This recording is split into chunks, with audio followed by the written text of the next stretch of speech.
extrémistes, en disant par exemple un petit peu le sursaut de réponse, et il a été récupéré contre nous, malheureusement. Voilà, et puis bon, c'est marrant aussi parce que je vois, bon c'est une petite remarque en passage, hein, c'est que ces gens-là souvent ils commencent d'ailleurs par pointer du doigt, si vous voulez, uniquement certaines catégories de musulmans dits extrémistes, en disant par exemple non, moi je m'attaque aux salafistes. Voilà, les salafistes sont méchants, ils font ceci, ils sont littéralistes. Mais en vérité, tout ce qui est reproche aux salafistes, en fait, c'est que de l'islam.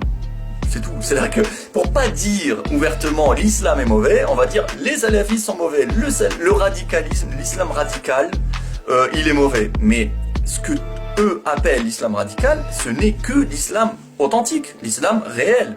Il n'y a rien de radical là-dedans. Maintenant, par exemple, la polygamie, on va la mettre dans l'islam radical. Non, c'est dans l'islam tout court.